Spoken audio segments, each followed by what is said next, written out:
Yeah, good evening, folks. I'm Scott Lane with the San Antonio Valley Science Association. We're here to welcome you. So Ed doesn't get on me, let's open with prayer. And then I will go through some housekeeping details and some business before we start tonight's program. Let's pray. Lord God, forgive us for our sins and put us in proper fellowship with you. Allow the Holy Spirit to lead tonight.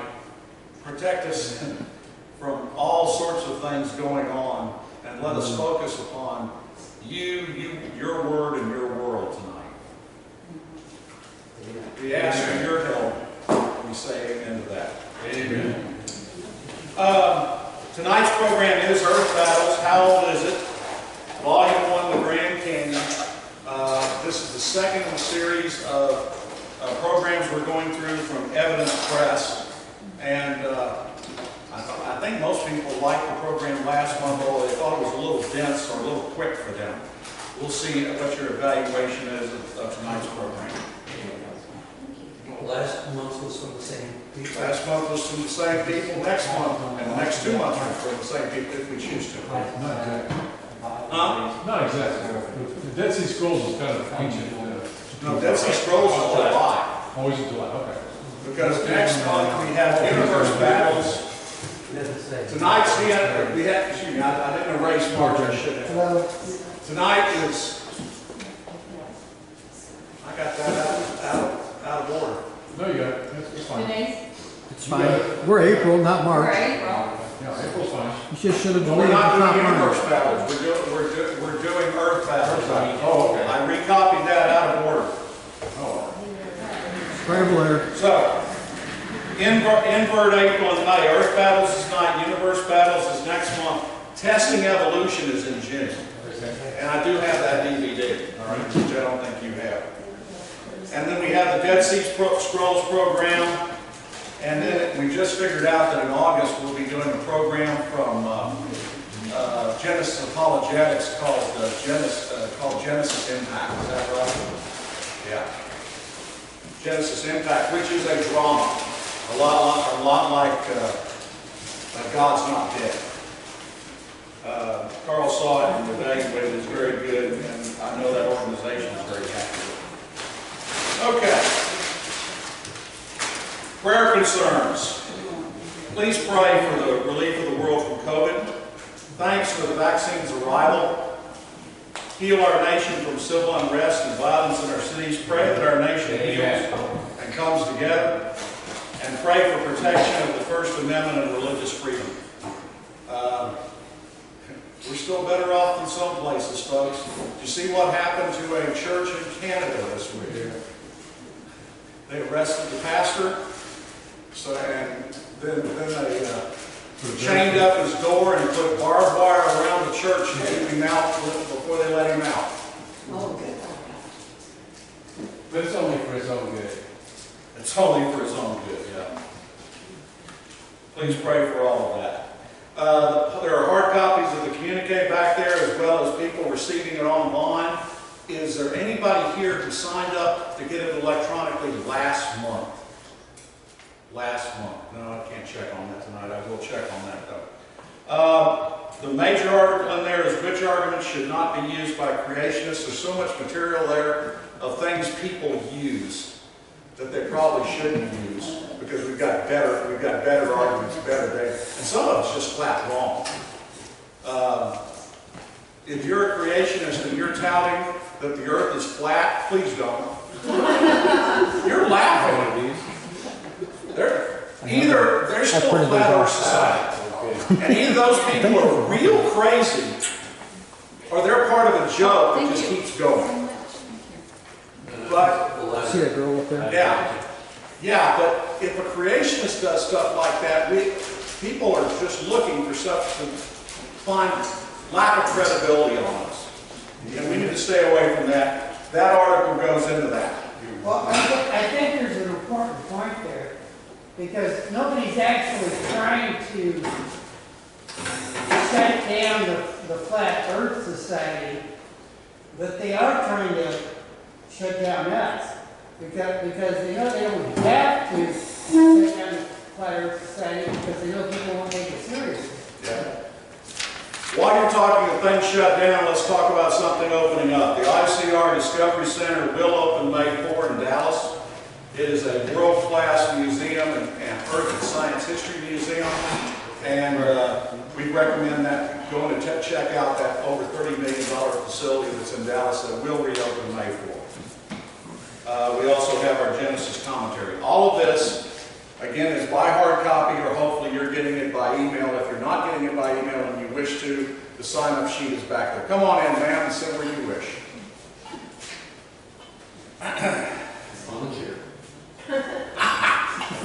Please do remember that we have our radio program, Believing the Bible, available every Saturday at 1:45 on KSLR, AM 630.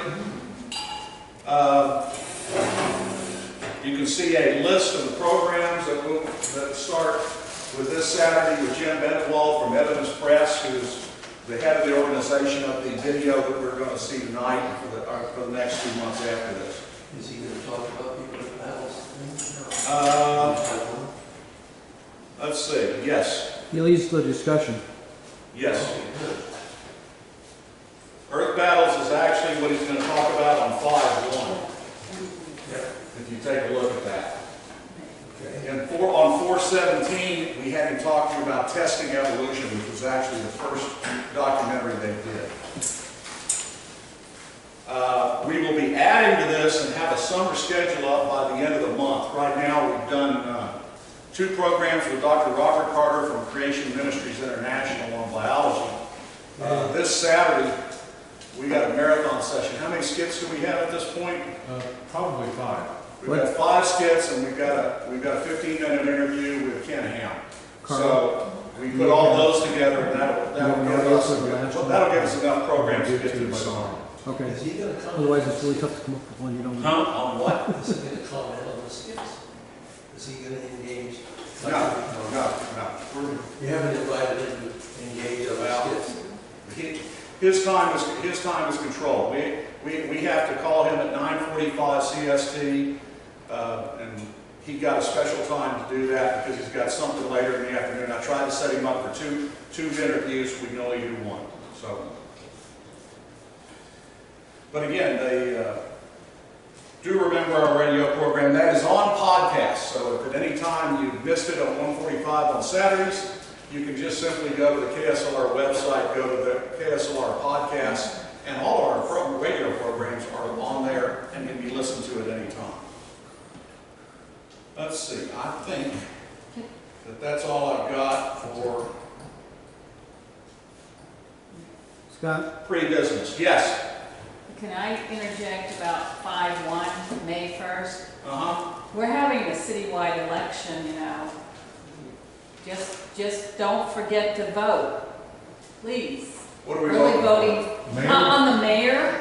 Ah. That's right, you're not in San Antonio, so you don't care. Yeah. The San mayor. Antonio, what's that? Well, other parts are voting on their mayors as well. Yeah, And Mayor also, and city council are coming up, May 1 vote. yes, Well, and the That's proposition a about, Saturday, and so there's voting on the Saturday. Yeah. Well, there's early voting starting before that, on Monday the 19th. but the first is the official last day of voting.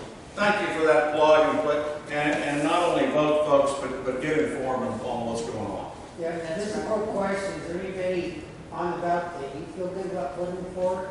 Huh? I had a question for the Williams. Is anybody on the ballot that you feel good about? I can't understand you, For sir. the mayor.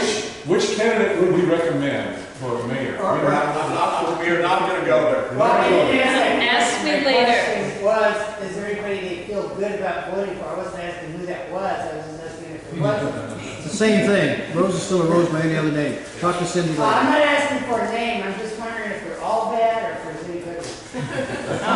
Yes, yes, there's some good ones. There are some. Let me say this about the 2 people in San Antonio that are running. 3. There are 3. There's 2 main candidates. Of the two main candidates, there's a real difference, and they're both interesting characters. Okay, so, Like but again, educate yourself because their positions are out there. And you've already seen the product of the current mayor. Oh, yeah. Yeah. And I'm not going to downplay that because there's some things he's done well. Anything else in terms of business we need to handle before going? Thank you for reminding people about that because I didn't even remember. Well, Because it's not being well publicized. no, and their signs are being taken down. Yep. All right. Let's go for Earth Baptist.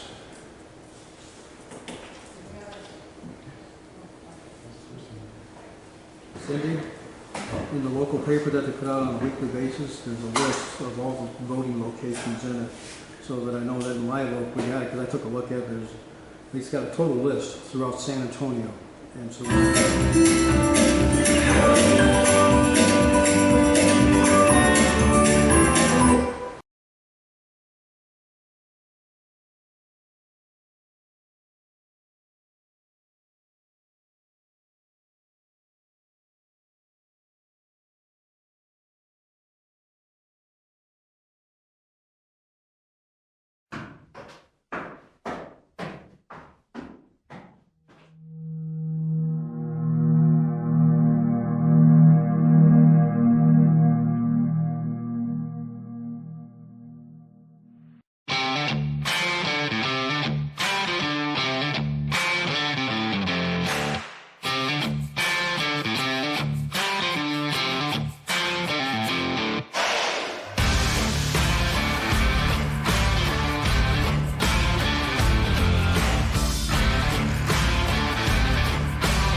Have you ever been to the Grand Canyon?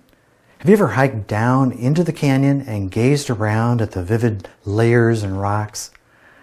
A friend and I did just that when we hiked down the Grand Canyon's South Kaibab Trail to Cedar Ridge.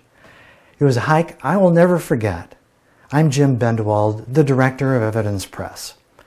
Our purpose was to document the observable evidence and ask, does the evidence better support long ages, or does it better support the biblical flood model? This documentary exclusively interviews Christian creationists who see the evidence clearly supportive of the biblical flood model. Adam Huff from Canyon Ministries was our tour guide who I interviewed as we hiked down the trail.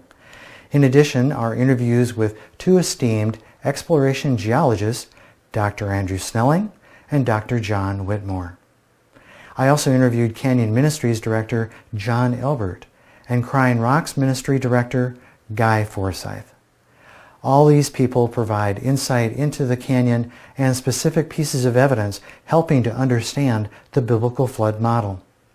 In addition, we had our graphic artist produce an animated visualization of the flood, and Dr. Snelling provided his expert description of the flood as told in the Bible. I was happy to discover that the evidence for the biblical flood is profound and plentiful.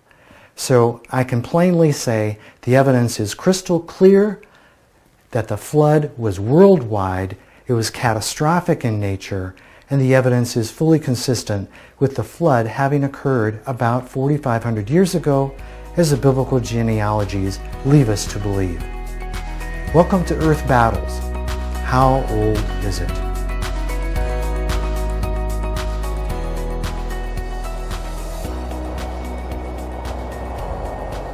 Make for yourself an ark of gopher wood. You shall make the ark with runes, and shall cover it inside and out with pitch.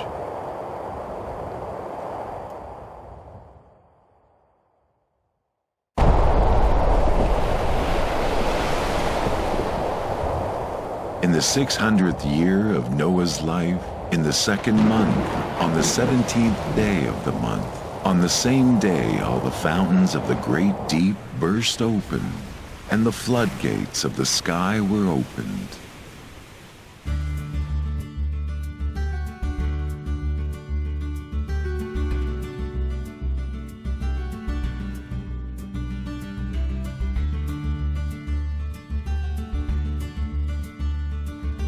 In the Genesis account of the flood, the fountains of the great deep are mentioned first in chapter 7, verse 11, when they are opened or broken up, and then in chapter 8 when they are closed.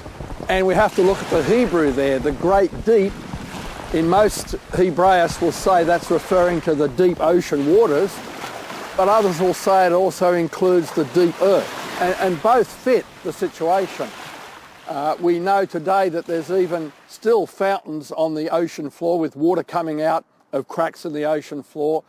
And it makes sense that the Earth's crust, the pre-flood Earth, was broken up at the time of the flood, and water came out from inside the Earth. And the scientists tell us even today that locked up in minerals inside the Earth's mantle, hundreds of miles down, there are water molecules.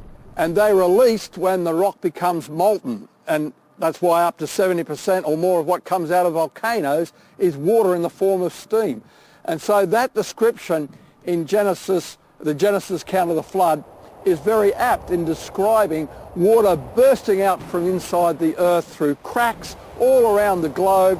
And it was in the form of superheated water or steam that flashed into the atmosphere, and that created the moisture in the atmosphere that then fell as rain, because it says the fountains of the great deep were broke open and the windows of heaven were open. Water cascaded back to the earth as a result of the water coming out from inside the earth.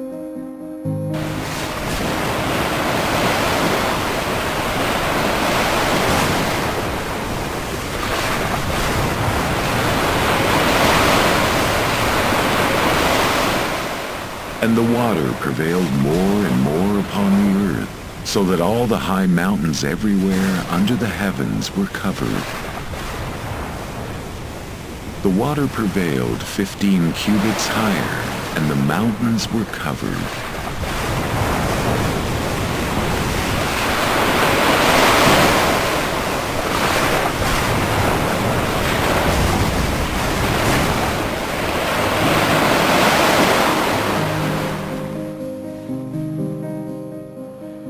The Genesis account is quite clear. There are chronological markers and details there so that we know how long the flood was happening.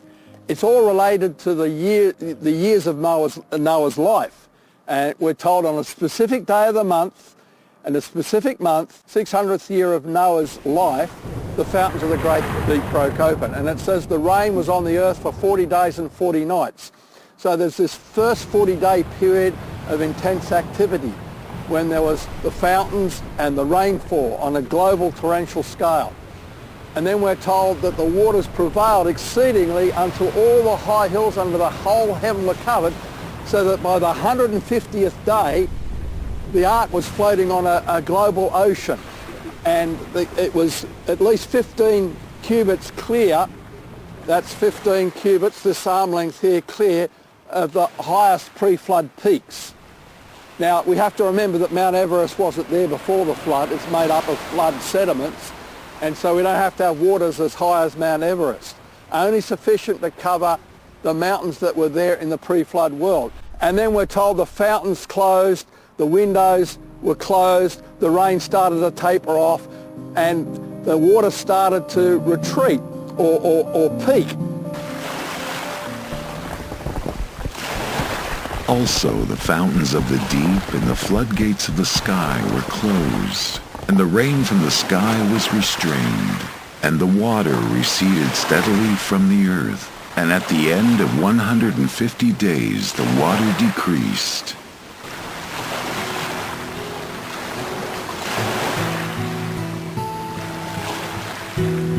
And at that point, the ark landed on the mountains of Ararat. Not Mount Ararat, but the mountains of Ararat. Now, we don't know whether the water came down or whether the mountains of Ararat were pushed up to meet the ark. Whatever. The point is, the Bible specifically says that the ark landed on the mountains of Ararat.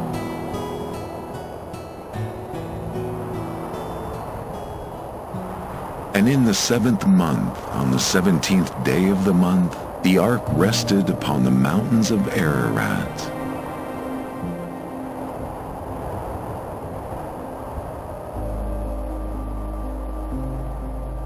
And from that point onward, we know that the waters were assuaged. That's the Old English term, but it means that they started to retreat.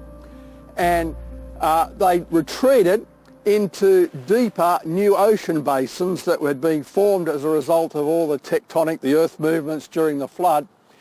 And so we're told over the next 7-8 months, over 200 odd days, the waters retreated, and then we're told that Noah did certain tests by sending birds out, because he couldn't see beyond the horizon whether there was dry land, but the birds could fly out and find if there was dry land, and if they didn't come back, he knew that they would have landed somewhere and been quite happy out there.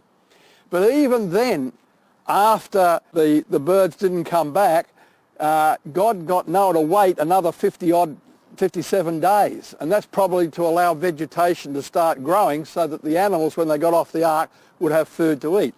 And it was 371 days, or 370 days, on the 371st day after the flood began, that God let Noah open the door and come out. So it was just over a year. And there was those progressive slow stages of retreat of the flood waters, and that would have also resulted in the waters eroding off some of the sediments that had been formed during the flood and depositing it off the continental shelves. Lots was still happening in the latter part of the flood, even though the waters had peaked about day 150. In the 600th year of Noah's life, all the fountains of the great deep burst open, and the floodgates of the sky were opened. The mountains rose, the valleys sank down to the place which thou didst establish for them.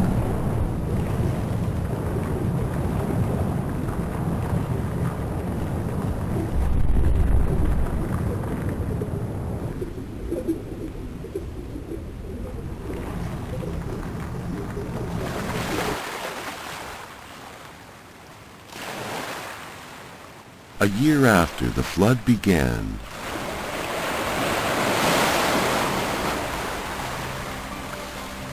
and the dove came to him toward evening, and behold, in her beak was a freshly picked olive leaf. So Noah knew that the water was abated from the earth.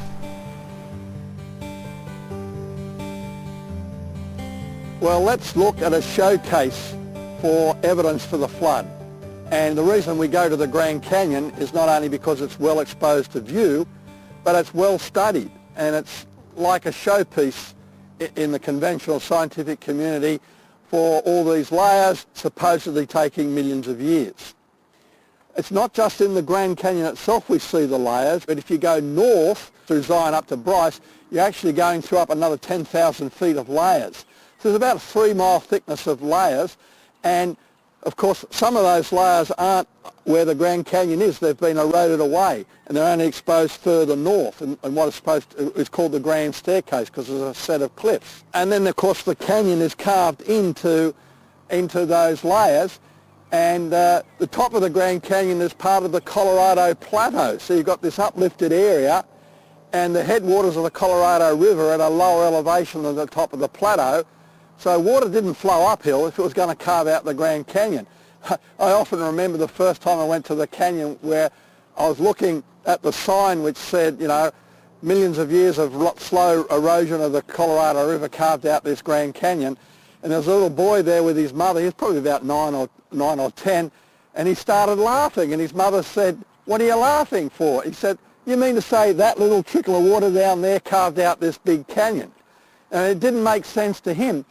And it doesn't make sense to me either, because every year I take people down the Colorado River and we go on rafts and we go over rapids. Now those rapids are formed by debris coming from the side canyons and filling in the Grand Canyon. And the Colorado River, even in John Wesley Powell's time, some of these rapids are the same as John Wesley Powell went over in 1869. And so floods in the Colorado River haven't been able to clear out the debris that's filling up the canyon. So if the Colorado River isn't powerful enough to clean out the debris, how on earth could it have carved out the canyon itself? Yeah, so Grand Canyon is spectacular. And when we really understand the full scope of Grand Canyon, it helps us, I believe, process more rightly what was involved in forming Grand Canyon and its relationship to the flood. You know, Grand Canyon is 277 miles long, and that's measured by the Colorado River running through the Kaibab Plateau. So the Colorado River starts in Rocky Mountain National Park, ends in the Sea of Cortez of the Gulf of California, 1,456 miles. 277 miles of the Colorado River is known as Grand Canyon. And it's sandwiched between these two huge man-made structures. To the northeast, you've got the Glen Canyon Dam, which creates Lake Powell on the Arizona-Utah border. And then you've got, you know, the Hoover Dam that creates Lake Mead kind of over by Vegas. And Grand Canyon, boom, sandwiched in between. So you've got this massive, really long canyon that also averages about 10 miles wide. The widest part of Grand Canyon is 18 miles wide. But it averages about 10 miles wide. It averages about a mile deep, so 5,280 feet deep. But the deepest part of Grand Canyon is roughly right around 6,100 feet. I mean, this is massive. The river, as it flows through Grand Canyon, averages 300 feet wide. That's the length of a football field. So if you've ever stood at the rim of Grand Canyon and looked down, people think it's this little ribbon, it's this little trickle down there. But, I mean, we're talking a length of a football field wide on average. And the average is 25, 30 feet deep. There's places over 150 feet deep in this thing. I mean, this is a geological feature, right? I mean, this is big time. And but what's intriguing about it as well is it's not just this slice in the earth. It's not like if you took a sharp scalpel and just kind of slowly drag across and have a nice, you know, straight cut. I mean, this is ripped through the Kaibab Plateau. And so it is this network of canyons that are just nonstop exploring. These side canyons that feed down into, you know, and those are huge. Some of them are miles long. I mean, 10s and 20 miles long. I mean, they're big, big side canyons, and they're 3/4 to a mile deep themselves, you know, as they're feeding into this. And so you've got this whole network throughout the Southwest on this edge of the Colorado Plateau that's just been torn through. And then you connect the other canyons of the area of the Colorado Plateau, like Bryce Canyon and Zion Canyon and Arches and all of these different canyons of the area. And we've got this massive event that was taking place in this area, and it's fascinating. So it brings it to a place where there's just nonstop adventure as you constantly exploring all of these different side canyons, whether it be hiking or rafting or whatever the case may be. But it is, we need people to recognize it's not just a little slice of the earth. It is a massive network of canyons with a huge Grand Canyon going down the middle. We're heading west to Grand Canyon, Mount St. Helens, Yellowstone, Black what mine? Black Thunder Coal Mine. Black Thunder Coal Mine. That's right. This is Jim and Larry. We're heading west. We're going to Grand Canyon. We're getting started, so it'll be quite an adventure. We look forward to what we can show you in rocks and layers and a little bit of frivolity along the way. So stay tuned. Go west. Okay, going west. Okay, we are finally at the Grand Canyon and we're about ready to get started. I'm here with our tour guide, Adam Huff. Thank you, Adam, for doing this tour with us. Going to appreciate it a lot. And then we are going to be heading down the South Kaibab. And about how far do we go? Sure, we're going to go about 1.5 miles down the trail this morning. Okay. Now the weather for today is not too bad. It's only about a high of 85, something like that. Correct, yeah. It's going to be a beautiful day. What would you expect that we're going to see as we head down? Sure. As we go down about 1.5 miles, we're going to drop around 1,100 feet in elevation. We will pass through 4 different stratigraphic layers of sediment, limestone and sandstone as we go down. Okay. All right. Cool. Well, we're about ready to catch our bus and head over to the trailhead. So thank you. You'll see more of us as we travel the trail. So we made it almost down to Ooh-Ah Point, and we have some cross-bedding here that Adam's going to tell us about. And so go ahead, yes, Adam. So we've come down into a layer called the Coconino Sandstone, which is known for something called cross-bedding. And that's referring to these angled lines that we see. And we see a few different angles right here. But we have these lines all throughout the Coconino Sandstone. And those lines are the remnants of sand dunes. When these little individual grains of sand were carried in and deposited, it was swept along and formed sand dunes. And you've seen pictures of sand dunes in a desert, I'm sure. And from a conventional geology perspective, they see these cross-bedded lines, and they see that as evidence of a desert environment rather than an underwater environment. But from a creationist perspective, we see this as powerful evidence of an underwater environment. And why two completely different viewpoints? Well, again, they see the crossbeds and see that as a desert environment, but Dr. John Whitmore from Cedarville University, a well-known creation scientist, has done an extensive amount of research on this Coconino Sandstone.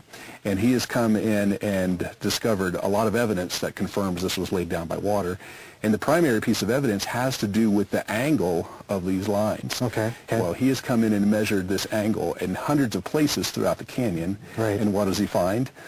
Nothing greater than 25 degrees. It's all less than that. Amazing. Which Okay. all is confirming that Right. this sand was laid down in an underwater environment. Now we had some people walking by, and I think you mentioned it as well, is that it just makes sense that if this is sand, that it would have been formed and solidified by water. Yeah, so there's a process called lithification where the sand grains cement together. Okay. When I think of a sand dune in a desert environment with wind blowing that sand around, it's going to disturb all that sand and mix it up very quickly. As we look at the rock record, for example, I'm interested in Coconino Sandstone. And I don't think any of the experiments that have been done so far in the history of sedimentology have shown us exactly how that sand was laid down. I think that there must have been very fast-moving water. There must have been a lot of sand in that water, and probably conditions that we've not encountered in the laboratory or in real-life situations as well. So I think we have a little bit of ways to go before we can completely understand some of the processes that would have happened during the flood. It's certainly not a simple explanation. So I've often seen, people shake up a jar of mud and sand and so forth and let it settle out quickly, or even slowly for the mud particles, and they think maybe that's how the flood sediments were made and how all rocks were made. But that's not true at all. The flood waters, in most cases, were probably moving very quickly, carrying huge volumes of sediment, and probably produced rocks that we haven't yet duplicated in the flume studies yet today. The following interview with Guy Forsyth is out of place because it was recorded a day later in Sedona, Arizona. However, Guy's discovery was in the Coconino Sandstone, and it demonstrates the powerful evidence that the Coconino Sandstone layer was laid down in an event that involved massive amounts of water as described in the biblical flood model. Looking at Guy's evidence, we can see that wind over millions of years could not produce sedimentary layers like you're about to see. So we've made it to Sedona, Arizona, and I'm here with Guy Forsyth. He is extremely knowledgeable of this area. He hikes the hills extensively, and he's a discoverer of something very special. Tell us about that, Guy. Okay. What it is parabolic recumbent folds. And what it amounts to is you have wet sediment that gets bent while it's still wet, so it makes a nice curve rather than having the flat line that you normally see with strata. And with a parabolic recumbent fold, it is where the material has been folded in the shape of a parabola, but it's recumbent, it's laying on its side. So that makes it a parabolic recumbent fold. And I found about 25 outcrops of these in Sedona, and they are very special because they indicate that the material had to be deposited very, very rapidly. Okay, where the naturalists will tell you that the white rock that you see behind us here, the coconino, was deposited as sandstone. Of course, we believe it was deposited during Noah's flood, and it was done very rapidly, and these folds confirmed that. And the reason they confirm it is because of the way they're made. Anytime you have cross-bedding, this slope, it comes from this way and slopes down. So you always know what direction it came from just by looking at which direction it sloped. We have the top of the bed, the bottom of the bed. We've deposited a layer of material, and in the case of the fold that's behind us, it's 20 feet thick, one bed that's 20 feet thick. And then while that sediment is still wet, above this top of the bed comes another sediment flow, and it literally grabs the material and folds it over. And that tells us that that 20 feet that has that dip had to be deposited. And it had to be soft. And it had to be recently deposited because the next one has to happen very quickly. The next one comes across and folds it. You have 30 feet of deposition in, let's say, a minute or 2 minutes. So it's pretty significant. And I found 25 of these outcrops around Sedona. Pretty cool. Thank you, Guy. Okay, thank you. So we've made it almost all the way down to Cedar Ridge, and Adam is going to show us some fossil trackways. Yes, so what we have here is a piece of the coconino sandstone. It's actually sheared off, it's broken, and it's fallen down and landed here to where it's at. And we see some fossil trackways. Now what that means is we're seeing fossils not of an animal, but of the footprints left behind by that animal. And if you look closely, you can see some of them. Here's a really good one right there. And you see an entire set of footprints that's moving this direction. But what's fascinating about it is you can look at the footprints, and you can look at the way the sand is impressed in by its foot. What we see here is a sand dune that this creature is trying to climb up. But it's not climbing this way, the direction that these footprints are moving. It's climbing this way. This was uphill. This rock has fallen in such a way that what was uphill is facing down at the moment. It's trying to climb up a sand dune like this. Why do its footprints move sideways? It's because there is a water current that is pushing that creature to the side. It's literally trying to escape this inundation of water and sand that is bearing it. It's some sort of amphibious creature. It's underwater, but it's trying to get out of this inundation of sand and water, right? And once again, it's confirmation that this happened in a water environment. If this was in a desert with loose sand being blown around by the wind, if you had wind strong enough to blow an animal this size, I don't know, maybe the size of a cat or something, that'd take a strong wind to blow him sideways. That would just obliterate these footprints. You wouldn't have them preserved like this. But this creature is walking in wet sand, so he makes an impression into the sand, and that quickly gets covered with more sand that preserves it. And then many years later, it shears off, exposing these trackways for us to see. Pretty amazing. Very cool. Paleontologists have really done a lot of study in this area, in an area called taphonomy. It's the study of what happens to dead things. It could be trees or leaves or bugs or shrimp or, a number of other things. And in every case, the consensus is that it doesn't matter what the water temperature is.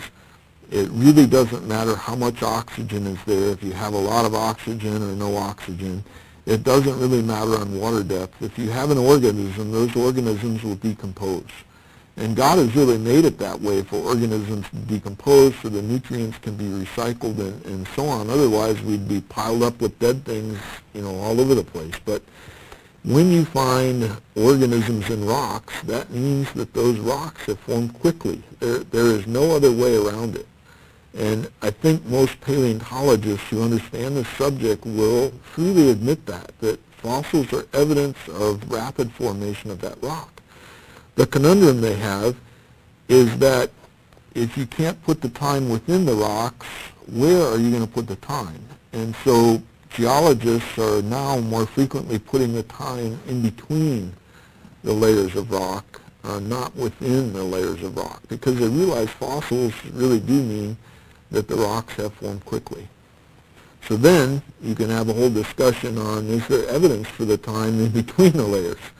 And oftentimes that is hard to come by as well. And so for me, fossils are exciting because they tell us that the rock record was made catastrophically. Fossils are an interesting creature, so to speak, right? I mean, fossilization is fairly rare today. And, because in order for something to become a fossil, it requires some kind of specific circumstances. If something dies and just lays on the ground, it's going to decompose, or it's going to get eaten. It's certainly not going to become a fossil. And so it's got to be put away in a safe place where it's not going to decompose, it's not going to get eaten by those scavengers. And really, quite honestly, the best way to do that is rapid burial, and so that it just doesn't have that opportunity. And so we've got these layers of sediment filled with fossils all over our entire world. And so what we're seeing today, the process that we're seeing today, the lack of really new fossils that happens all that very often today, can't answer how do we get all that. Something different had to have happened in the past. And it's pointing dramatically toward the reality of that biblical account of a global flood being true. And again, if then that global event is an accurate account of our past, and we have this destructive, really plate tectonic geological catastrophe with water aftermath that completely reworked our Earth, then those millions and billions of years really start to go away. And so what we're seeing there in Grand Canyon is just is loud, quite loud. And it's fun to be able to help people to see that. We finally made it down to Cedar Ridge, and we want to show you some things. Down here, Adam's going to show us the red wall limestone. Yeah, we're a mile and a half down the trail. We're well below the rim, but still much further below us is the red wall limestone. It's that sheer cliff, and it's the tallest sheer cliff we see in the Grand Canyon, roughly 750 feet or so, of red-colored limestone. And one of the really neat things we see in the red wall limestone is the nautiloid bed, you're familiar with. And what's interesting is that these nautiloids largely are pointing in the same direction, an indicator of a watery catastrophe that has washed these creatures. They're not all in the same direction, but some of them are vertical and some of them are at angles that also indicate a lot of water moving quickly that is carrying these creatures along and burying them as it goes. One of the interesting fossils in the Grand Canyon, a little bit larger than most of the smaller corals and clams, are what we call nautiloids. Everyone's familiar with today's paper nautilus, the coral nautilus. Well, these fossils were straight-shelled nautiluses.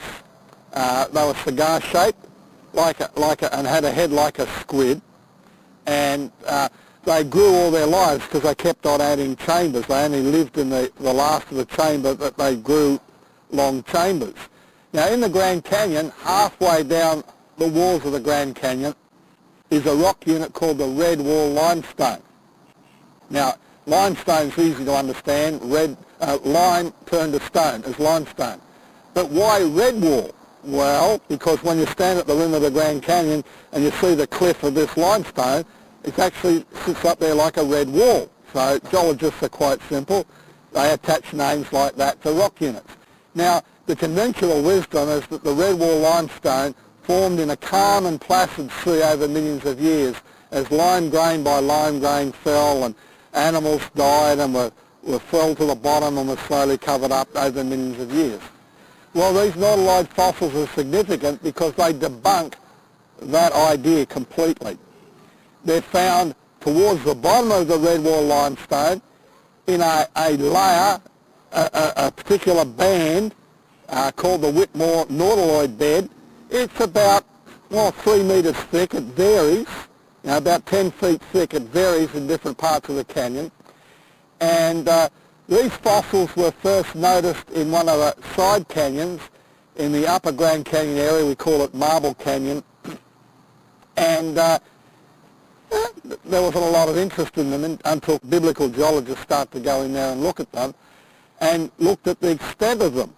And so over the years, Steve Austin and others, as part of the same research team, went from outcrop to outcrop, because it's difficult to find these outcrops in the walls of the Grand Canyon. I remember going with him below Havasu Falls in the Havasupai village and the canyon there, and sure enough we found them right by the ladder where everybody goes down from one bench to another. The nautiloid fossils are right there, and we can trace these nautiloid fossils from the eastern Grand Canyon right through the canyon, all the way beyond the suburbs of Las Vegas, up near St. George in the Virgin River Gorge, up into Utah, an area of something like 12,000 square miles.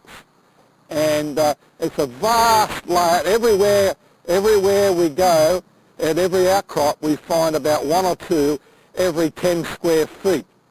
And so if you do the math, you're talking about billions of these nautiloids in this layer. Now, they're different sizes. There's small ones, medium-sized ones, and large ones, Some that are about 1 foot long, others that are 6 feet long. As we said before, these are creatures that grow all their lives. Think of things like alligators. They're small, they keep growing. Well, that's the same with these nautiloids. They kept growing all their lives. They got bigger and bigger. So when we find a mixture of small, medium, and large ones buried together, that obviously is children, parents, and grandparents, all buried. So it was a living population over 12,000 square miles, billions of these creatures all buried together. Now, another interesting, and they're all in the one layer. Another interesting feature is that, you get other fossils buried with them, but other creatures like clams and corals buried with them, but many of these shells are pointing in the same direction. What's significant about that? Well, when these guys were alive and they were floating and moving around in the water, they're going to align their bodies, the length of their bodies. If they want to go across the current, that's okay, but that, you use a lot of energy to do that. So you generally align in the direction the current flows, and that helps you to get around. Of course, they can regulate what depth they go by how much air they have in their shells, and so it means that if they're all trapped, many of them pointing in the same direction, they're all trapped in the same current. And it would appear that a debris flow came out from the northwest up in Colorado, swept over this area, and this giant school of nautiloids were suddenly ripped away and buried. Now, some of them, of course, are being found standing upright like this. And, of course, a debris flow tends to cause eddies like this, and so some of them would get knocked up like that, and then they get, as the mud settles, they get, as it were, snap frozen in the mud, sitting up like that.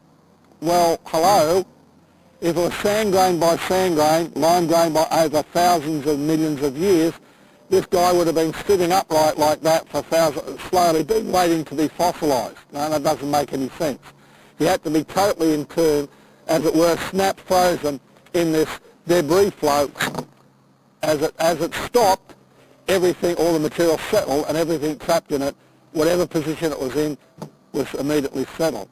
And so this nautiloid bed in the Grand Canyon is powerful evidence that the layers themselves were formed very rapidly on a very large scale over very large areas. And so this is very powerful evidence that we like to talk about as evidence for the global flood. One of the things that we find here at the Grand Canyon, one of the most prominent features that is just so clear, is the fact that the layers are flat. Yes. And if you look at mountains, generally mountains, they're peaked. There's peaks all over the place. But as the layers are flat, this would indicate We had the entire planet covered with water.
I would evaluate that to be slower and a little better to consume than the last DVD. Yeah, more consumer. How many people have been to the Grand Canyon? I've been to the West Rim, the South Rim. Very few people have been to the West Rim. I haven't been to the North Rim.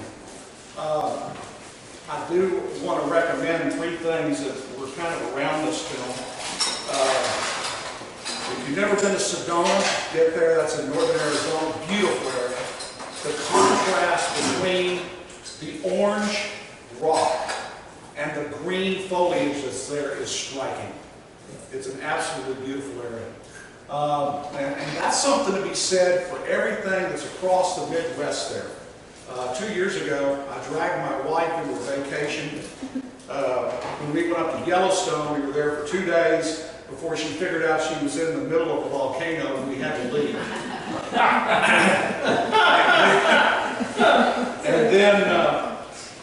And then we went through Bryce Canyon, Zion National Park, and the whole bevy of national parks there in Utah.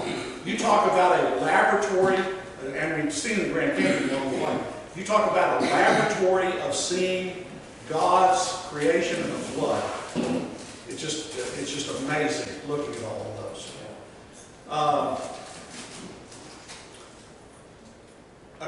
Kind of a recap of what you saw. If we're interpreting the evidence correctly, what is the great unconformity at the bottom of the Grand Canyon? And incidentally, we find it all across the world. That is the bottom base rock where everything was shaved off when this huge worldwide flood occurred. Amen. And basically what it says is that you had about 2 miles worth of material shaved off from across the face of the planet, which shows you the unbelievable scope of this thing. It's like how many knows Huh? It's like a big tsunami. I can't hear you, sir. Like a big tsunami. Yeah. But it's a continual tsunami. It's a continual tsunami. And what occurred, the Grand Canyon, when it was first laid down, was not a canyon. It was pure strata all the way up for about 2 miles. Then what happened after 150 days of the flood and the flood water started to recede is you had what we call the Erodozoic period, in which a large amount, there was probably about 2 miles worth of sediment there, and the first mile, the top mile, was shaved off by erosion off the continents. But there was still more than a mile worth of sediment left there. One of the things that occurred after the flood was these huge lakes of water which were trapped when most of the water came off of the continents.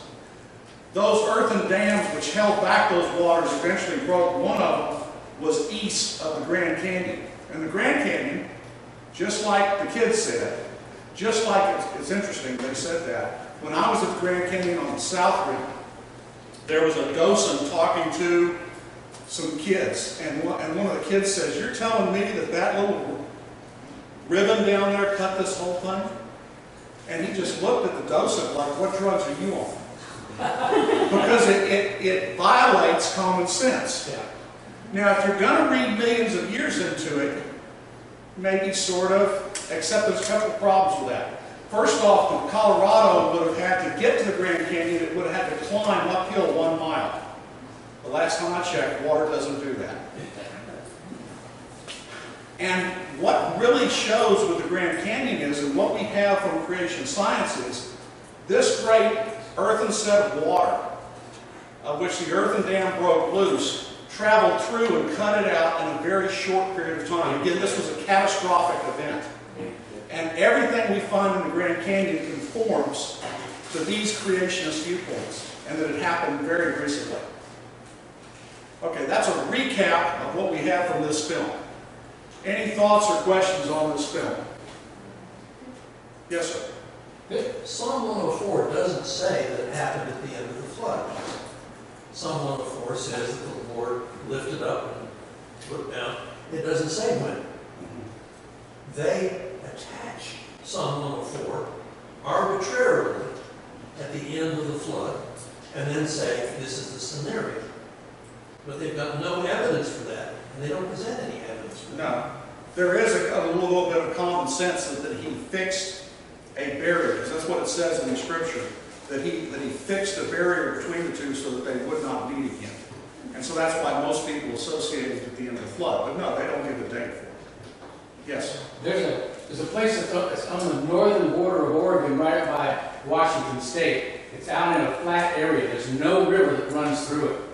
And there's a canyon. It's not as big as Grand Canyon. It has exactly the same description and features. And finally, someone broke the code on it. And 10,000 years ago, or whenever the ice age was, a huge lake broke free exactly right there and carved that canyon in a matter of days. Same, everything. Right. Just smaller scale. And actually, there's a larger scale event that goes through Washington State and across Montana. Is it Montana or Wyoming at the top? Montana it is. Of a large inland lake broke loose, created a whole flat space in western Montana, and then a set of both carved out spaces as well as canyon going through Washington State. And what's real interesting about that is how much material was collected from that, because this was a huge catastrophe, and we find the debris in the canyon, guess where? Out in the Pacific, which is exactly what we would expect. Mount St. Helens is also a good perspective. Yeah. One of the interesting things, you saw Canyon Ministries, which is a great ministry that serves the Grand Canyon area. There are a lot of people that they do this full time in terms of Canyon Ministries. But ICR, the Alpha Omega Institute, and others have visits to the Grand Canyon each summer, which you can sign up for.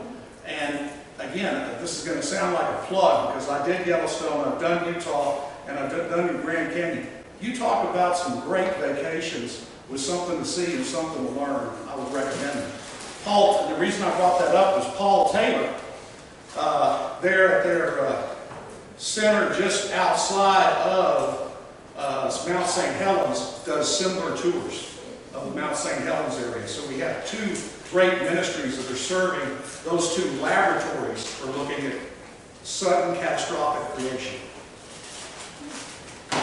Anything else? Yes, sir. I just want to say, I was just visiting there, because I was about to permanent with water, and I calculated it at 4 feet by 4 feet, the firmament. If that much water fell on the earth, it would be 1,730,256 billion gallons of water. Now you're talking about the canopy theory? Yes. Okay. That's And there'd be a lot of water if there was a canopy up there. Incidentally, I'm going to comment on that in next month's communique, because we find that there are some problems with the canopy theory. Just by the fact that you had the upwelling of so much water from the waters of the Great Deep, that you had such heat coming up from that, and so much water vapor spewed into the atmosphere, along with the changes of temperature that would have occurred from all of those aerosols being in the upper atmosphere. And then you had cool continents that came upon it. Guess what's going to happen from that differentiation of heat and water vapor available? You're going to have huge rains. So, I'm not saying there wasn't a canopy, but I'm saying you don't have to have one to have the kind of event we had. Anything else that you want to talk about from this film? Yes, sir. The time is 12,000 years for creation, and the flood was 6,000 years ago. Yeah, he has Dr. Harris has a complete timeline of this. And it works very well. It works better than this. This is incidentally what's called part 1. They have a part 2 they're working on now. I don't exactly know what, you remember from our discussion what he's going to put in the part 2? I'm not even sure when it's going to come out. So Well, I'm not sure what's going to come out either. Just for completeness sake, I'm going to give you a quick whirlwind tour of some of the things that I do when I do a seminar on this topic. Now, one is in the video itself. In the video itself, they do have a 16-minute piece on how to date a rock. Now, how to date a rock? You call it up, ask it out for dinner and dancing. No, that's not it. That's not what Andrew Snelling says in 16 minutes either. But if you want to buy the video and listen to it, you can. One of the nice evidences is that uranium and thorium, which is in our dirt, in our rocks, in our sedimentary rocks, we have them giving up helium as a byproduct. They give up a lot of other things, but helium is one byproduct. If uranium and thorium have been giving up helium for the last 4.5 billion years, what should there be in the top of our atmosphere? A huge storage of helium. The atmosphere should be mostly helium. It should be largely helium. And again, we've had that huge helium storage, but it's not there. Right. Evolutionists theorize that it's escaping into space. We've now disproved that theory. It's coming in. Because we're actually gaining more helium from solar wind than we are losing it to outer space. If you calculate the amount of helium that's in the upper atmosphere that we've now been able to measure, that calculation of how long it would take it with the current amount of deposition from it just floating out of rocks is somewhere between 6,000 and 175,000 years. Nowhere near 4.6 billion. Yep. As I told you, this is going to be a whirlwind tour. I do this in seminar, but we're going to do it quickly for you tonight. Depletion of the Earth's magnetic field. Currently, the Earth's magnetic field, and this is an estimation, decays at a rate of 1 half-life every 1,400 years. That is, 1,400 years ago, it was twice as strong as it is today. It's twice as much energy. Twice as much energy. That's a true statement. This has been verified by different measurements of that field over the years, over quite a few years. Now, if we extrapolate back 10,000 years at this rate of depletion, we would have had a magnetic field with the energy of a star. Obviously, it was not ever that strong. But that's just for 10,000 years. Evolutionists theorize that it's cyclical, that it gets stronger and it gets weaker. One small problem with that, science is supposed to be about what we observe. You just saw the chart. In all of our measurements for all of the history of science, what have we observed? It gets weaker. We have never observed this cyclical phenomenon that they are hanging their hats on. The Chinese have pots with reversed magnetic field. Well, in their they have that, and consider what I was doing with that. There are different rocks, not just with pots, where you can demonstrate polarity reversion and different things of that nature. But there are explanations that would go outside of that that would happen even if you had to be true that there is nothing but a reduction in the field. That does not necessarily have to be because the field did get weaker and stronger. That does not necessarily have to be true. It doesn't have to get weaker and stronger, it can be reversed. Right. Reversal doesn't have anything to do with that necessarily. Ages of comets. Size and frequency of comets are gone within 10,000 years of the solar system formation.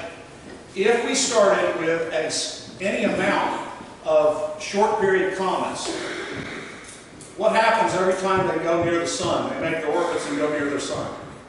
They boil off a piece of their material. If this solar system were older than 10,000 years old, there should not be any more short period comets. And yet we still find them today. There are many things in your field that we could go into with that. This is what I've been specializing on for the last 2 months. Yeah. There's a video back there that talks about 38 different proofs of this solar system showing that it is a young solar system, that it is not ancient. Excellent video. Excellent video by Spike Posaris. Coal and oil formation. We have now demonstrated that in a laboratory we can make high-grade coal and oil in 20 minutes using a catalyst, temperature, and pressure. Yay. It does not take millions of years.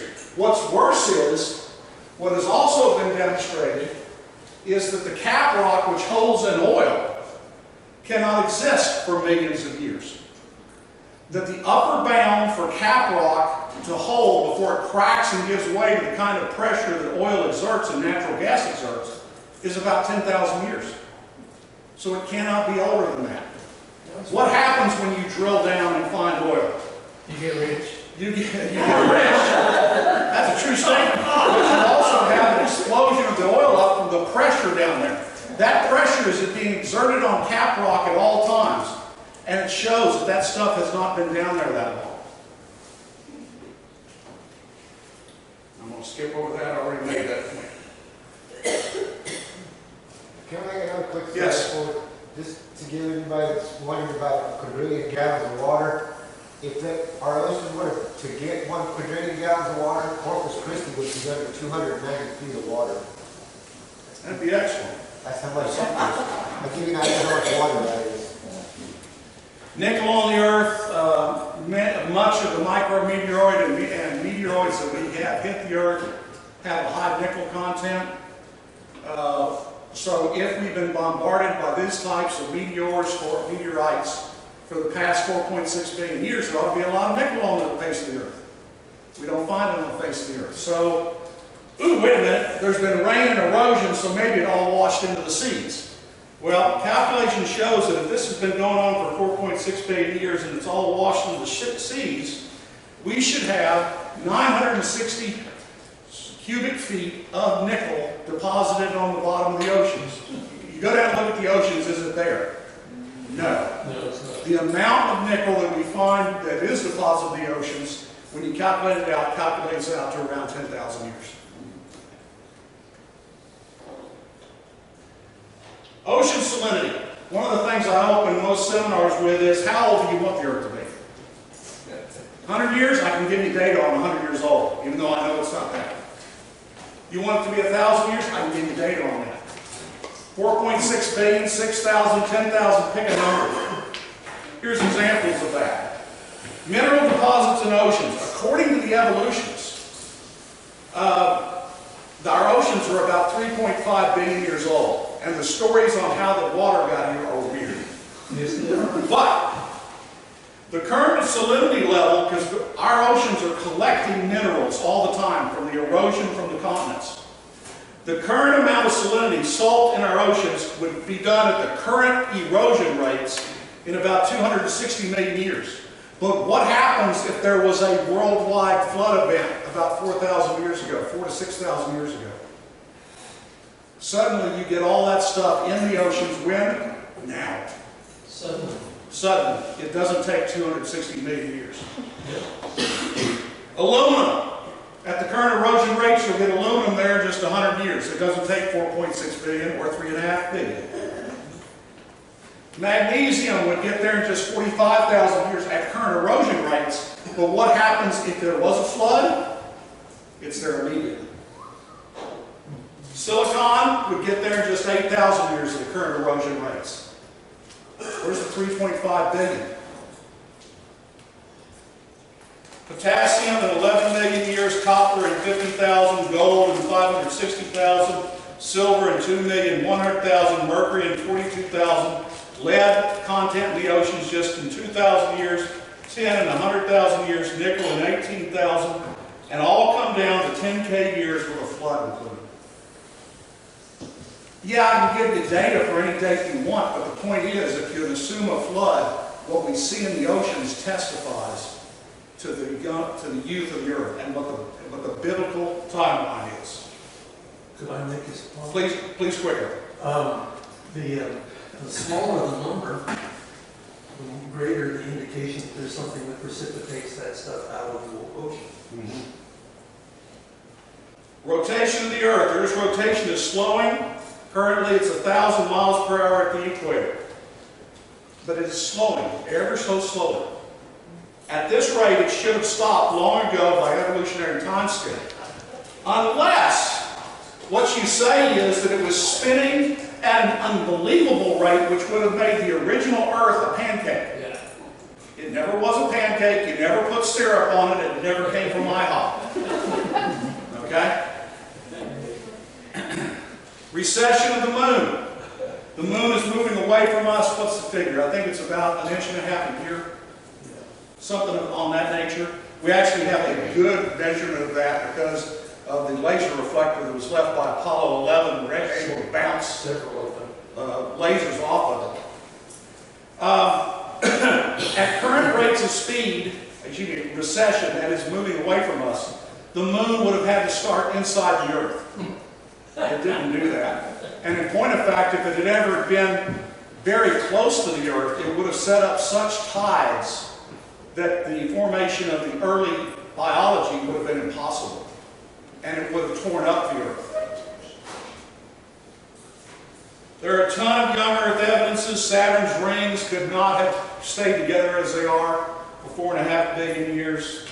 Continental erosion. At the current rate of erosion, what should have happened by now to all of the continents? They should all be eroded into the water. It should be a flat Earth with nothing but water. There's the winding problem in the universe with galaxies.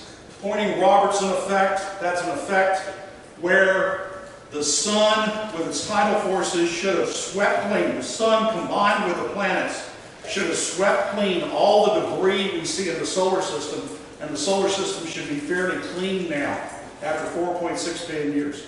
But what are we still measuring? Meteors, meteorites, and what we call micrometeoroids. There's a ton of dust out there. There hasn't been the time for this effect to occur. Comet water. The Earth is supposed to have gotten most of its water from comets. The only problem is they have the wrong type of water. Most of them have a high amount of deuterium. Not true.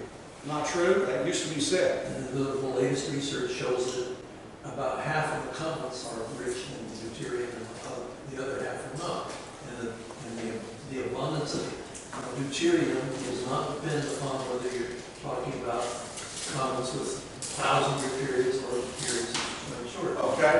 Now, would there ever have been enough comets available to supply us, Mars, Venus, etc., with the type of water contents that we think were collected from these? Yes, there is. But that's a recent event. A recent event. A recent event? Yes. Okay, we'll discuss that one before I go to the type next month. Topsoil thickness. One of the things that you will find is that when we first got here to America, there was about 30 to 36 inches of topsoil across America. With us uncovering it, with taking the wood off of it and all of that kind of stuff, there's now somewhere in the neighborhood of 12, 18 inches as an average thickness across it. But if you do a calculation, because how does topsoil occur? It's the grinding of rock. It is the walking on. It's the breakdown of rock from water, from rubbing, and from everything else. And if you calculate out the production of 36 inches of topsoil across a continent, guess what? There's that magic number again. You come up with something around 10,000 years. I don't know whether part 2 will get into all that. They had built this as how old is it? And the only thing they really went into, besides the Grand Canyon, which is impressive, and it's all they should have done in one video, was they talked about helium escaping from zircons, which is good evidence. Again, your thoughts before we leave. Thank you. Thank you. You're welcome. Okay, a couple things. I pulled out 2 things tonight by Lanny Johnson. Lanny Johnson is with Alpha Omega Institute. He does 2 great programs for children.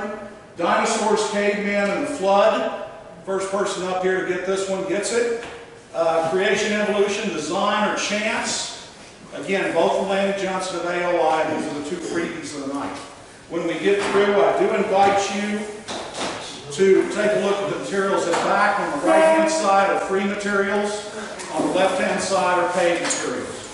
I have been asked at the end of the night that during the time that you look at that, we hold ourselves to about 5 minutes of looking at those materials, and then we ask it, because y'all like to talk, and that's great. I am glad that you fellowship. But we do ask that after about 5 minutes of looking at those materials, that any discussions we have after that, we move outside so that the ladies can clean this area. This church is such a fantastic host for us. And let them go to sleep before midnight. All right? So you can stay in the parking lot as long as you want. But please do move it out. Let's close in prayer. Lord God, thank you for this time together. Thank you for the great evidence for your Bible, for your word, for your truth. Thank you for the great creation you've given us. We're in awe of you. Protect these people as they go home. We ask this in Jesus' name. Amen. Amen.